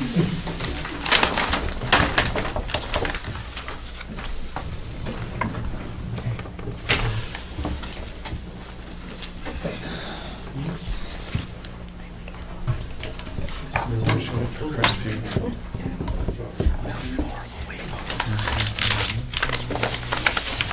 Continued public hearing, notice of intent, 93 Manawanakie Trail, U-47-25 Yes. Mass DEP number 204-876 for expansion of a deck. Good evening. Good evening. How's everybody doing tonight? Good, how are you doing? Excellent. So You see they're losing tenants down there? Yeah. Paper stores Good. moving Yeah. out. Oh, I know. I just looked at it. Yep. No. Party City. oh yeah, I did. Really? that. DEP phone number. Oh, yeah, Party City. Just getting back the number. So it's just, yeah. Okay. You guys ready? Okay. Yep. Sorry, I didn't want to be rude. So I'm Lisa DiMarino. I'm here representing Susan Paul Souza for 93 Manawanakie. And last time we were here, we were requested to get a full restoration plan. Hence why we reached out to landscape artisans, and Ed is here to help us. So he pulled together a bunch of information, hoping that we can review the restoration plan with you and give us some feedback. Okay. All right, so I think I have here the most recent 3 pieces, and I think you brought some copies, right? Yeah. Yeah, why don't I get those out? Yeah, I got a few copies as well. So these are a little Okay. bit bigger. Oh, good. Um, I'm glad. I didn't have a bigger printer. So- Sorry, guys. So this is the extent of the deck right here that they're looking to put in. That's this spot right here, and I've got a few more copies of this. So. And they all should be in order. It looks like a rhomboid. Well, limited space. We've got to do what we can do. So, understanding the stormwater concerns and infiltration, percolation, and groundwater recharge. When I started to look at this, I decided that what we wanted to do was really to, reduce the grade as much as possible, make a very shallow swale-type rain garden. And really bring it to the extent of the area so that, we could come as close as we could to, capturing that, 100-year storm if it does happen to come along. So, no calculations were done on that, just because the space, we've gone to the extent of the space at the same time while maintaining the integrity of the surrounding walls. So this is basically a schematic of it. Here are, just some rough measurements of, what we're planning on doing as far as materials. There's the main basin will have a foot of composted topsoil in it for growing medium. It will be from the surface approximately a foot deep. And then when we come onto the deck, which is right up here, the deck will have the grade reduced. It's going to have a layer of filter fabric put under it, and then 3/4 inch trap rock on top of that. So that's going to really, any water that drips to the deck is going to have its velocity reduced, and it's really going to get slowed down. And then right off the edge of the deck, we're going to put a little pre-swale right at the front of that. And that'll have just a little bit of a lip that sticks up just to help slow that water down a little bit. And then it'll go into that that rain garden. Now, on the drawing, it says it's a berm. Isn't a berm a raised area? Yeah, so the berm will basically, Okay, that's a dip and then a berm. the dip and then a berm. Oh, I see. Exactly. See how that works? So the berm is actually going back to the original grade before the dip. Yeah, well, conceptually, the berm is just to intercept, as much water as possible coming from underneath the deck. Obviously, it's a deck, it's not a completely permeable surface, so there's going to be limited water that falls through, but we want to try to capture everything we can. The lake is right there. We want to make sure that everything is done that we can possibly do to protect that resource. So that's that part right there, the sonotubes in there. Obviously, the actual deck layout and the positioning of the sonotubes is going to be up to a general contractor. And then we've got the actual basin for the rain garden. So that's all. Is everything there kind of clear? Does everybody have a good picture? Does that all make sense to everybody? Okay, good. That's good. All right. Now, here's our rain garden. So this is the fun part. This is the part that looks nice. So what I've done is, knowing, from a conservation standpoint, from a planting standpoint, we're really looking for wildlife value. We're looking for some food sources, we're looking for pollination, all those kinds of things. And luckily here in New England, we have plants that are beautiful as well. So we can beautify, we can add food, we can do the pollination, and those plants in there will tolerate those kinds of conditions. So all native or cultivars of natives that we'll be using, Baptisia australis, and you can see up here is all the common names, so that's your false blue indigo. If anybody has any questions about all these plants or anything, just feel free to stop me. And Eupatorium purpureum, which is Joe Pye weed, which is and there's a number of different varieties of Joe Pye weed, so many to choose from. And obviously, anybody in here who's ever landscaped their yard knows when you have something very, very specific that you're going to the nursery for, they don't always have exactly what you're looking for, but they'll have a variety of the same thing. Mm-hmm. I find that I have the chocolate Joe Pye. You have weed, Joe and Pye chocolate? It spreads really everywhere. Is that the little shrubby one, the It's smaller pretty one? tall. Yeah, It's but like tall. 2 feet, Yeah. 24 to 36, got a little white flower on it in Yeah. the fall. Yeah. Yeah. See, now I have some over in Acton and it just stays right where it is. So it must be very happy. But so Clethra alnifolia can be found all along the marginal wetlands in this area. It's also known as summer sweet. We've got 3 of those in there. I'm not familiar with spiked blazing star. What's that? It's also known as gay feather. Okay. Liateris. It's a good pollinator, Okay. and it's also very ornamental. And if you want to cross-reference any of these, I actually, when I do any design, I design with a book in my hand, and all the nursery books do label plants as native and not native. So I always make sure when I go through, I cross-reference to just recheck that they are native species. Obviously, if the board has a problem with any of these particular species, there's a lot of different plants out there. Being a landscaper and a horticulturalist as well as a naturalist, I try to choose things that are going to be not only functional for the environment but beautiful for the homeowner. Any of these going to turn into that invasive species type stuff? Well, they're all natives. They're all native plants, so yeah. Bittersweet. What's that? Bittersweet too. Well, bittersweet's not a native. Bittersweet's a natural disaster. Wow. There is a native. Poison ivy is a native There is a invasive. native. There could be a native bittersweet. There yeah. is a native, Yeah. but the ones we see are. Yeah. So there's native honeysuckle. Yeah, right. That's yeah. not. Not you know, usually the ones we see. Exactly. Japonica. Exactly. So, no. So the ones, and of course, in the state of Massachusetts, they've kind of protected us from ourselves as far as plants go, and they've eliminated a lot of the nursery stock that's become invasive. So you can't buy burning bush and Barberry too, I think. barberry, Recently burning bush. made Some of the can't buy it. maples. The Norway maples. Some of the plants grow. Bradford pear. Oh, did they really get rid of Bradford I pear? think they did. Really? I still have it, but that's interesting.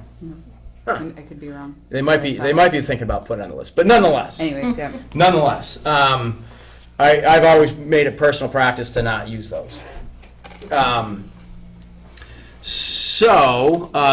benoisen, which is also called spice bush, is a local native, flowers in the spring. It's got a very fragrant flower, and generally fragrant flowers associated with pollination. I was wondering if it was spice bush because it says bush spice. And I thought, Well,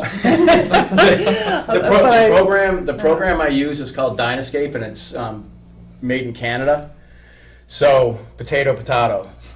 Sometimes the the names they give things, I'm like, that's not what we call it. So anyway, I digress. Vaccinium angustifolium, low bush blueberry, ton of those around the margins. Very good food source. Anybody who has blueberries in yards that tries to beat the birds to it, you got to get up really early in the morning. So there's going to be a good food source there. Obviously, nice flower quality and things like that in the spring. Lupin. Most people are familiar with what lupin is. Rudbeckia, which is black-eyed Susan. Native columbine. Native coreopsis. There's the liatris, which is also known as blazing star. Echinacea, which everybody's familiar with. You can get that over at CVS. And then one high bush blueberry. Right next to the deck there. So Now, I noticed you have American blueberry and high bush. Or no? well, yeah, low bush. go by the Low bush and American. Is so low American bush high blueberry. bush? That's low and high. Yeah, high bush that's low, that's high. blueberry I see. is Vaccinium corymbosum, and low bush blueberry is Vaccinium angustifolium. Okay. I noticed the lupine isn't in the list, though. Oh, is it not on the list? No. But it's on the diagram. But No. Yeah, we could add that at the bottom.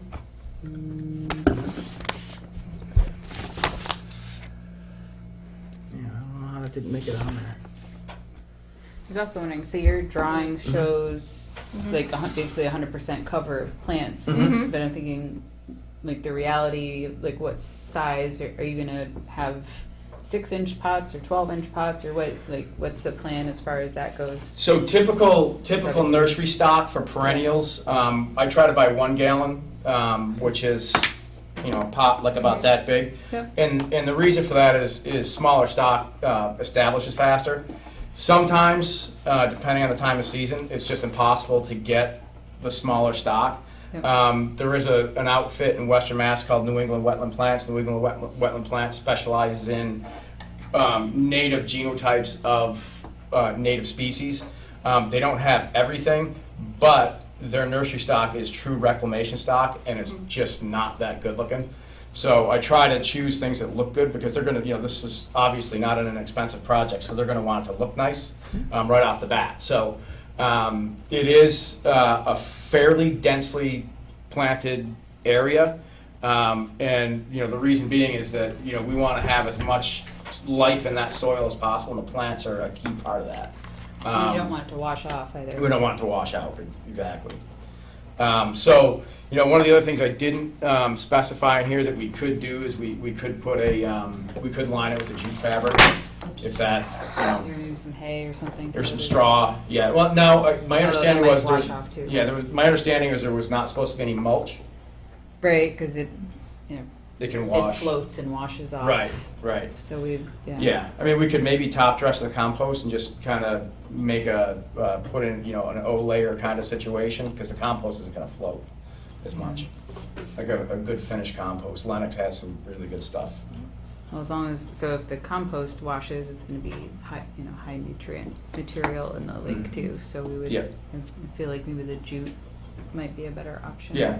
Okay. Something that, because in reality, you're planting, and even if your root balls are there, the plants aren't necessarily going to fill Yeah. out at first. Like that's Yeah. not It's usually gonna how you take- plant things. yeah, it's gonna take a season for 'em to There's going root. to be Yeah. space. Yeah.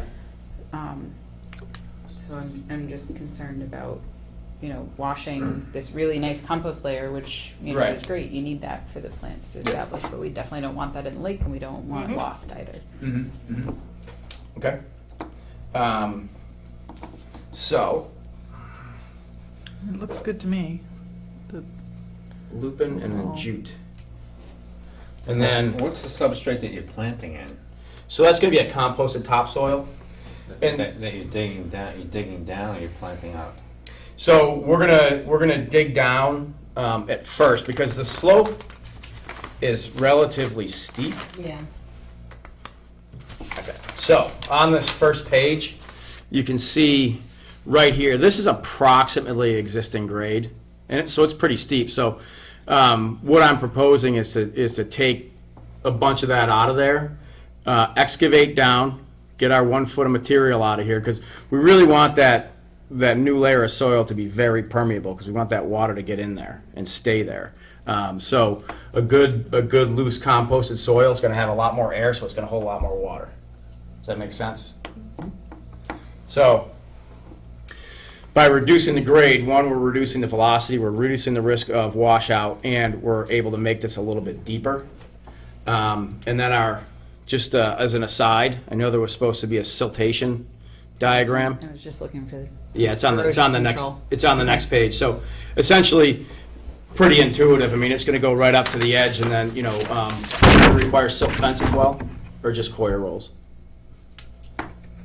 I would say silt fence based on the slope Yep. and the impact should it wash. Right. would be Okay. a- Yep. So silt fence and coir rolls similar to that, and obviously the silt fence goes under the coir rolls a little bit. So. Yeah, you don't want this stuff till, I mean, I guess let your parents know. I don't know if you would do oversight, but Yep. if it starts eroding into lake, actually a major problem. So Yes. my opinion would be Yeah. do the fence with the coir rolls or even hay bales, really. Yeah. Well, the space is so tight I know. that the hay bales would be really big, and it's almost to the Just point. don't underdo it. Right. Because it's a Oh, I know. major issue if you have your project erode into the lake. Yes. Yes. So what are you going to do with the soil that you removed for the rain garden? That's going to have to get taken away. Okay. Yeah, it's going to have to get taken away, and Like active loading. yeah, it's going to There's triaxle nowhere to dump truck. stock. you There's know, nowhere. stockpile. Yeah, it's going to have to get scooped out and taken away Yeah, as there's we nowhere to go. put it. So Right. either transport it up the hill in a bobcat with site protection with plywood Mats. or mats or something like that, or conveyor. Conveyor. One Yeah. of the other conveyors work really well. So, because it's a tight space. Yeah. So all that site work's got to kind of get done first before the carpenters can even come in and build the deck. So true. That was my next question, was Yeah. where you're putting stone and fabric down underneath the deck, you've got to kind of work with the carpenter who's going to set the sonotubes all at the same time. Yep. So seamless. Yeah. So that's two things that have got to happen together. So, as far as construction goes, we get in there with probably either a very small excavator or a dingo, and get in there and move everything out of there, especially if there's a conveyor system getting used. Dingos are very good because they're very maneuverable. And then once we get the grade down to sub, you bring the contractors in, we figure out where our finished grade's gonna be, we shoot that, we stake it, they figure out where they want their sonotubes, we dig those, we pour them. They're to the elevation that they want for the deck, and then we let those set, we come back in, do our filter fabric, do our crushed stone, and get all of our soils, and they can come back and build the deck. I would say that while they're working on the deck, we would probably want to protect the soils from, compaction as much as possible with some plywood or something like that, or plan on coming back into rototill, because you've all been on this long enough to know that when you get somebody who's not conservation minded, a lot like contractors and things like that, they'll just kind of trample things. So I'm expecting after the deck is built, there's going to have to be some fluffing done. Fluff the soils back up prior to planting. So. Yeah, And then- construction will definitely compact it. Yeah, I mean, just people walking around on it will compact Is it. there, so you're gonna, I think I might have missed, so you're gonna do all of your soil prep and grading to an extent before the deck is built? Because you can't get in there, is that? So there's only 9 feet. No, I know, Yeah, yeah. well, not 9 feet in here, okay? So if they build the deck, we can't do that grading. I mean, I guess we could come in and excavate under the deck and put the crushed stone in. That could cause problems in itself, because then you have your crushed stone in and you have your filter fabric, and all of a sudden you got to push that stuff back, and you're trying to push crushed stone back, and you're trying to excavate because it's going to all be moving downhill. Better off to have everything kind of installed at the time. I personally, if I was building it, I would rather come in after the fact as a landscape contractor and have to fluff soil back up, or in the worst case scenario, go with the dingo, remove some of it and have to redo it a little bit, or even have soil stockpiled let them do their stuff and be able to push it back in, but have the material down there. I'd rather have it spread just because of the Yeah, you danger of can't things. stockpile yeah, it. Just because of the danger of leakage. Yeah, I wouldn't.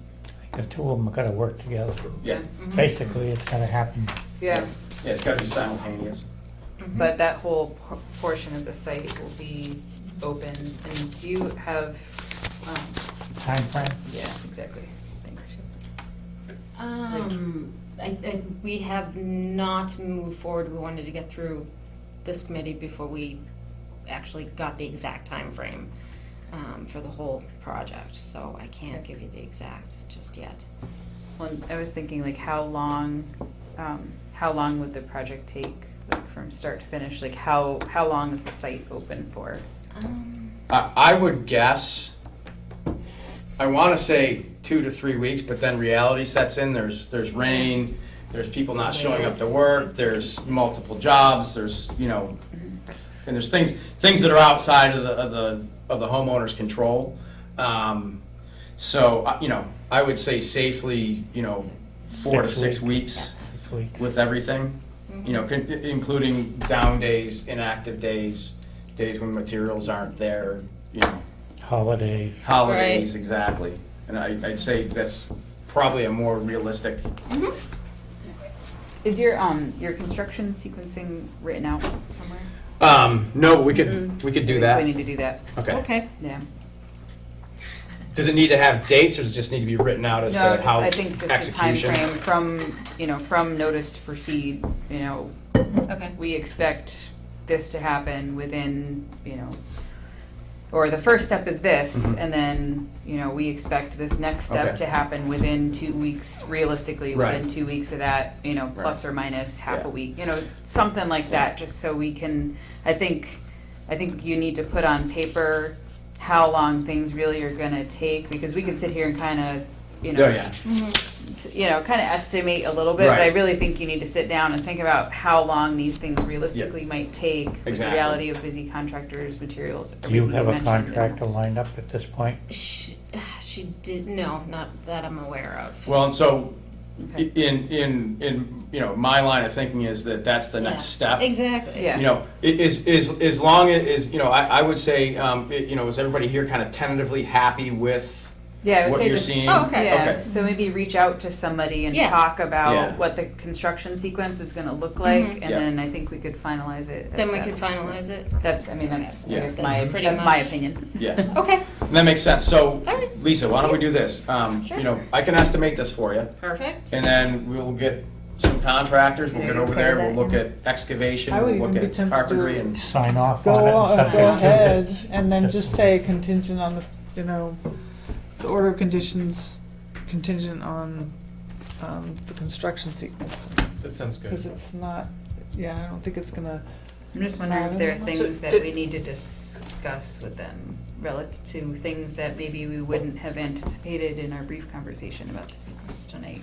And given that the impacts could be pretty major, like if they talk to a contractor, I don't know. well, if they're That's my gonna take it that's my away, hesitation. if they're gonna take away the soil, Or if they say, oh no, we can't do that, or, I don't know. Well, I guess that keep could be dragging a- it out. We need to sign. No, I I think we agree. could sign off on it, Okay. personally. Yeah. That's how I feel. How about, I think so. So did I hear 3 conditions? Using the jute netting, use the silt fence with the coir rolls, and submit a construction sequence? yeah. Yeah. Okay. Since I was, Yeah, I'll make a motion to. And I guess if we have a construction sequence comment, we can always reach out. An amend or something. We would like to know who the contractors are. Okay. You need to That- call Amy. With the information, you got it. And when they Standards. approximate And will timing. start, what's your, Okay. And so Amy usually inspects once the erosion controls are in, before work starts, Amy would inspect. Yep. And then that's the most interesting plan of them all is we plan to put the erosion controls, that line right there that says jute netting and straw and wattles. do I have a motion on the, you made a motion? Let's go. Yeah, I made a motion to issue an order of conditions for 93 Manawanaki Trail, expansion of deck, 204876. And a waiver? And a waiver, that's right, and a waiver, and as items were added to the order of Yeah. conditions. I guess that's it. All right, do I hear a second? Second. Okay, all those in favor? Aye. Great. But you When can't, does your work begin? Oh, we're working. No, but after the deck is in, is that when you go in? We would go in before the deck. I would subcontract the excavator to come in and dig everything out, get everything rough graded, and then that's when the deck people would come in. So that's probably You're doing the site, you're doing the site prep. We'll do the as well site as- prep as and the well as landscaping and the finish work and the coir rolls and the silt fence and all, Gotcha. everything but the deck, Gotcha. you know? Everything So- but the deck. Yeah. Yeah. So coordinating two contractors is probably the most difficult part. The rest of it's just construction. Yeah, my mother's coming back. do you have an That's order? her job. There you go. Welcome Thank you. back. Welcome to Thank you, summer. everyone. I Yeah, so appreciate it. All right, thank you very much. you. Have a great night. Your mother owes you. Yes. Yes. She owes you. Thank you. I feel that way too. This one's really hurried. Have some mimosas. It's been on sitting the there a deck. long time waiting to get Yes, started. I'm sure. Bye-bye. Oh, sorry, can I? Good night. I know. You need a pen? Played Lenny. I was searching high and low for my pen. I haven't seen him before, he was good. Yeah, Yeah, he was. yeah, And Got a I list of think plans and everything? 51 Hartwell needs this. yeah. Oh, yeah. Of course, it's money. Yep. I bet he's expensive. Mhm. There's a lot of planting. Yeah. It's great. I'd love to have a little high and low. It's gonna be nice. Okay, 86 Colonial Drive, you got anything to do with that? I thought she was gonna be here. So no Okay, show. let's move along. Continued public hearing, notice of intent, Crestview, Boxborough Road, that's a continued one? Yep, they asked to be continued. It wasn't staked because it had been staked. And then Justin Smith decided he wants to move the houses, so he took the stakes down, and it needs to be staked again. Oh, Okay. So, okay, so May 20th. I guess I could go back for a minute to Colonial Drive. Is there anything you have any information on or anything? Okay. I I think we were just waiting for an update thought she'd be from here. her with a contractor. With the plans Right, and, that yeah. was the next step Okay. for her, I Yeah. thought. Continued public hearing, notice of intent, 94 Nagog Road, U0210-0, Mass DEP file number 2048XX, invasive species control. I think you were finished with the discussion, no DEP number Just yet. waiting on a number. Yeah. Okay. Continued public hearing, Long Lake Beaver Dam. That was just a matter of getting a number, wasn't it? Yeah, so they, DEP issued a number and they had comments, which I think you guys saw. But basically, Geosyntec, the consultant, responded to DEP on everything. DEP sent me an email that they're satisfied. They were very complete on it. They did the environmental honor notice. They did all the stuff they're supposed to do. Yeah, they're a big firm. They're Yeah. good. They did a good job in the responses. Yeah, no, They they're did they're it. good. Yeah. They weren't messing around. If anybody wants to see them, there they are, but. I'm Okay. curious. So if you are so moved, it can be closed and issued, and with a waiver. But we don't have a number. No, yes, they did, they issued the Oh, number we do? with the Okay. comments, yeah. I don't recall what it is, but Okay. Do we just have to wait like maybe 6 minutes before? Oh. Yeah. see if anybody shows up. Well, here's the, so I was out printing the extension. So it's gonna be extended to June 17th. Yeah. Issued, Exacerbated. for work at, Instead of exacerbated. is hereby extended until. Justin Smith. Shake 'em Amy, up. did you see that it says, Okay. impacts of beaver dams at the outlet of Long Lake have been exacasperated by anthropogenic development. No, I think Andrew and Rick and those guys have been exasperated by the presence. Have been exasperating. Permits for. You can sign that, that's the extension. Okay. over Thank there you. now. Packed up. This is the best one. Slow down. I gotta cut out. Okay. That's what happens to pens. Well, you should cut out. Wait for Give rain. myself a 9:30 deadline. So. Okay, No. so like now, go out and see egg masses. Oh, sorry, they're just passing that back Oh down. yeah, I saw that email. Egg mass is either tonight, tomorrow, tomorrow night. The Ocean River people are gonna come in and talk about Oh, lawns good. and stuff, I don't know, June 17th, they pushed it off, so. Yeah.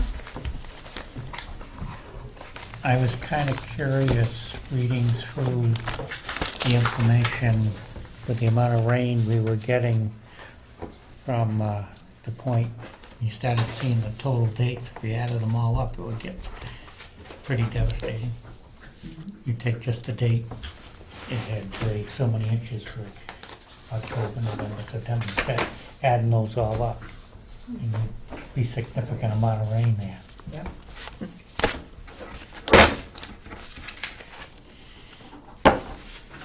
So, I had a question on, not on the parking lot at Cloverdale, but, someone had asked me about all the activity that's going on down there. It seems like in some ways the land is almost being overmanaged. You think there is? It seems like there's someone out there all the time doing something, Yeah.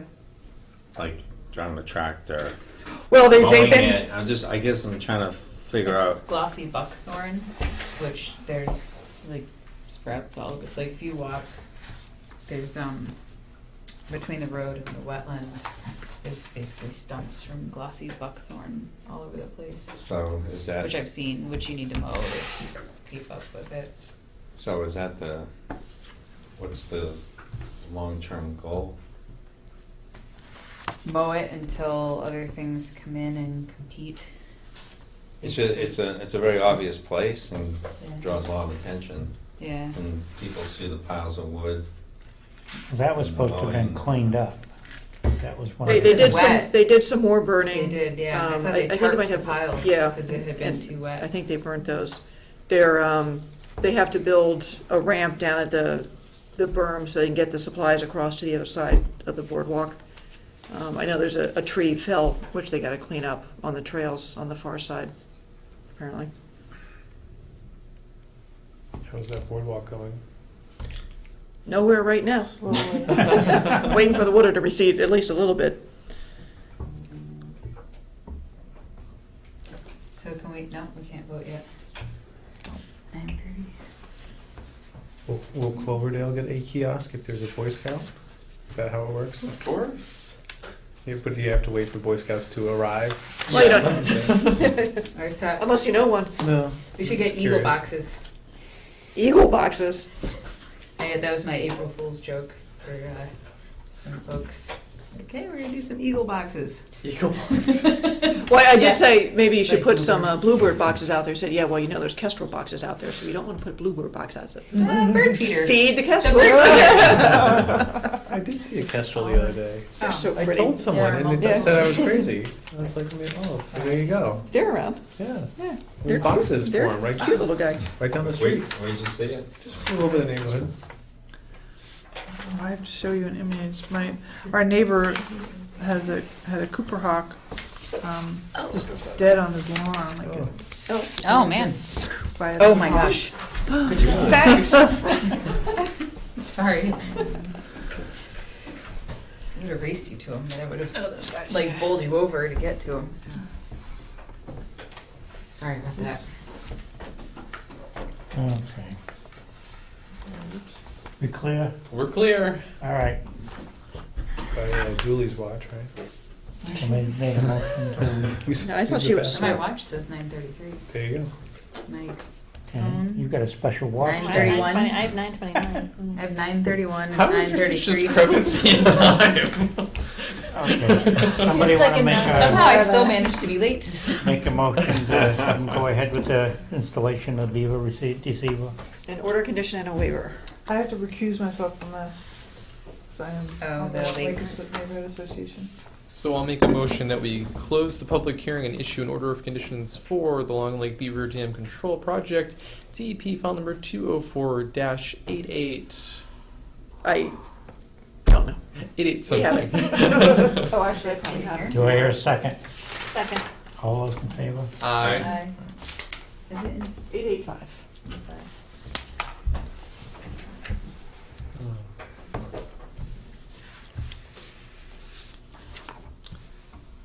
And SVT is doing a BioBlitz. I saw that. Yeah. Okay, so I'll send the information around if anybody's interested. They're having 3 kind of training sessions ahead of time. And then June 22nd, I think they're doing, you can do the main BioBlitz. Everyone goes out and just sees as much as they can on certain properties. So they've asked us to suggest 2 properties in Littleton. See as much as they can, like species. Plants, animals, Yeah. birds, butterflies, Okay. beetles, more, whatever expertise you've got. Flora and fauna. Flora and fauna. Yeah. So I don't know if there's any particular properties you think would be worth it?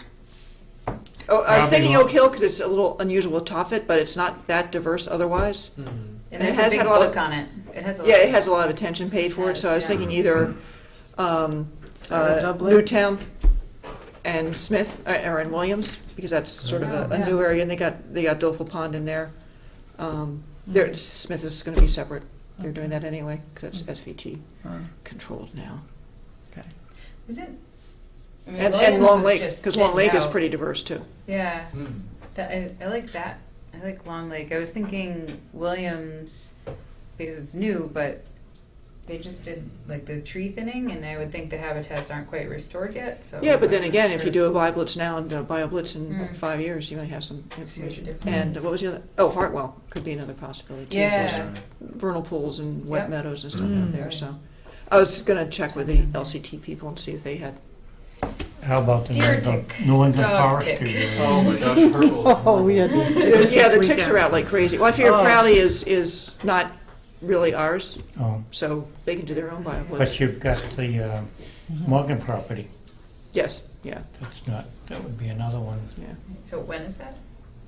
The actual BioBlitz is June 22nd, and then there's like 3 Saturdays in May where they're having basically a training. They're going to use iNaturalist. I don't know if you use Oh, that.